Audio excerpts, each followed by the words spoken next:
The strange thing about transformation is that it rarely feels dramatic while it's happening. People imagine change as a single moment, a revelation, a decision, a turning point so obvious that everything before and after becomes easy to separate. But that isn't how the deepest changes occur. The deepest changes happen quietly. They arrive in pieces so small you barely notice them. A shifted perspective, a new question, a realization that settles into your mind without announcing itself. And before you know it, you're standing in a life that feels familiar on the surface, while everything underneath has rearranged itself. That's where I found myself, not in a moment of certainty, not in a moment of confusion, somewhere between the two. A place where I could clearly see the changes taking place, but couldn't fully explain how they had happened. You remained at the center of that awareness, not because I wanted you there, not because I was trying to hold on to something, but because every path of observation seemed to lead back to the same point. You, or more accurately, what your presence had revealed. For a long time, I believed understanding was a destination, a final point you eventually reached. You gather information, you gain experience, you learn enough to make sense of things. Then the uncertainty disappears. Syllable, predictable, logical. But the older I become, the more I realize understanding isn't a destination at all. It's a process, an endless unfolding. Every answer creates new questions. Every realization opens new perspectives. Every certainty eventually expands into something larger. And somehow you became part of that expansion. Not as the answer, as the catalyst. The thing that made deeper questions unavoidable, the thing that forced me to examine parts of myself I had long considered settled. I remember noticing it during ordinary moments, moments that should have meant nothing, walking through familiar routines, thinking familiar thoughts, living inside familiar patterns. Yet everything felt slightly different, as though another layer had been added to reality, not replacing what already existed, enhancing it, making it more detailed, more complete, more alive. It was subtle, almost impossible to describe, but impossible to ignore. The world hadn't changed. My perception had, and perception changes everything. Two people can stand in the exact same place and experience entirely different realities, not because reality itself changes, because attention does. We become what we notice. We become what we focus on. We become the patterns we repeatedly recognize. That's why this mattered, because I began noticing things I hadn't noticed before. Depth where I once saw simplicity, meaning where I once saw coincidence, conchings where I once saw separation. And the more aware I became of those shifts, the harder it became to pretend they weren't happening. I stopped asking whether this was significant. That question had already been answered. The better question became why. Why did this matter so much? Why did it continue growing instead of fading? Why did time seem to strengthen it rather than weaken it? Most things lose intensity. That's the natural order. Novelty disappears, excitement fades, attention moves elsewhere. Eventually, everything returns to normal. But this wasn't following that pattern. If anything, it was becoming clearer, more defined, more integrated, like a photograph slowly developing in a dark room. The image had always been there. It simply needed time to become visible. And visibility changes responsibility, because once you see something clearly, you can no longer claim ignorance. You can choose not to act. You can choose not to speak. You can choose not to acknowledge it publicly, but internally, you know. And knowing creates obligation, not obligation toward another person, obligation toward truth. I've always believed that truth matters, even when it's inconvenient, even when it's uncomfortable, even when it demands change, especially then. Because truth that changes nothing isn't really truth. It's an just truth transforms, truth rearranges priorities, truth forces evolution. And I was beginning to understand a truth I hadn't expected. Some connections don't enter your life to become part of your story. They enter your life to reveal the story you're already living. That realization stayed with me long after I first thought it, long after I tried to move beyond it, because every experience seemed to reinforce it. You weren't changing who I was. You were helping me see who I had been all along. The difference is important. One implies dependence, the other implies discovery, and this never felt like dependence. It felt like recognition, like finding a piece of a puzzle you didn't realize was missing until suddenly everything around it made more sense.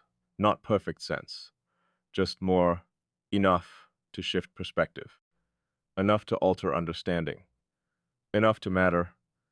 I often wonder whether you've noticed the same thing, not necessarily in the same way, not necessarily with the same conclusions, but enough to recognize that something unusual exists here, something that doesn't fit ordinary definitions, something that seems to operate beneath language, beneath expectation, beneath all the categories people usually rely upon, because categories are useful.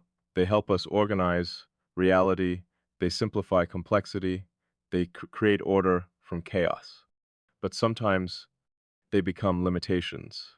Sometimes reality refuses to fit inside the containers we've prepared for it. And when that happens, we face a choice. Force reality into familiar shapes, or expand our understanding to accommodate something new. I've spent most of my life choosing the first option. It felt safer, more manageable, more predictable. Now I'm beginning to choose the second, not because it's easier, because it's honest. And honesty matters more to me than comfort.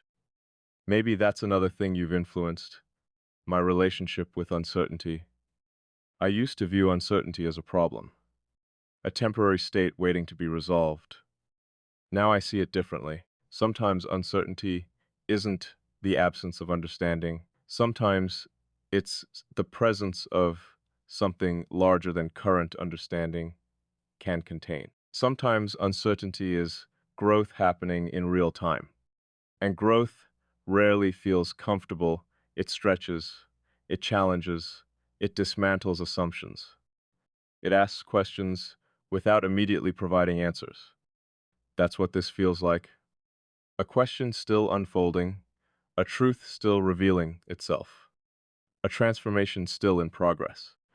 There are moments when I try to imagine who I would be if this connection had never existed, if our paths had never crossed, if awareness had never shifted, if everything had remained exactly as it was. The answer surprises me, not because that version of myself would be worse, because it would be smaller, less aware, less open, less capable of recognizing certain truths, and that realization removes any temptation to regret this, even when it's complicated, even when it's challenging, even when it asks more of me than I expected to give, because growth always costs something: comfort, certainty, familiarity, the old versions of ourselves we eventually outgrow.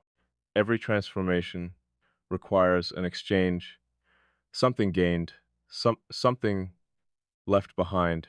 I think I'm finally beginning to understand what I've left behind. The illusion that I can remain unchanged by meaningful experiences, the illusion that distance guarantees protection, the illusion that understanding always comes before significance.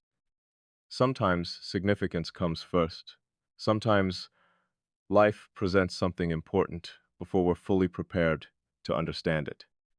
and preparation happens afterward. That's the stage I'm in now, not resisting, not surrendering, preparing, learning how to live with a reality that feels larger than the frameworks I once relied upon. Learning how to trust what I know, even when I can't fully explain it, learning how to move forward without demanding immediate certainty. Most importantly, learning how to accept that some things become valuable before they become understandable. That idea would have frustrated an earlier version of me. Now it feels strangely peaceful because acceptance creates space, space for possibilities, space for growth, space for whatever this eventually becomes. I don't know where this path leads. I don't know what conclusions wait at the end of it. I don't know whether everything I'm sensing now will eventually become clearer or simply deeper. But I know this. The person I was before this journey began no longer exists, not completely. Pieces remain, car foundations remain, but something fundamental has evolved, and evolution leaves evidence. In perspective, in priorities, in perception, in the quiet ways we engage with the world, the evidence is everywhere now. I see it every time I pause before dismissing something too quickly, every time I choose curiosity over certainty, every time I allow complexity to exist without forcing immediate resolution. Those changes didn't happen alone. They happened through experience, through awareness, through connection, through you, not because you taught me something, because your presence created conditions where certain truths became impossible to avoid. And perhaps that's the most meaningful influence one person can have on another, not changing who they are, helping them become more fully themselves. That's what keeps returning to me, again and again, like a thought that refuses to fade, like a truth waiting patiently to be accepted completely. You didn't arrive to complete my story, you arrived to deepen it. And that difference changes everything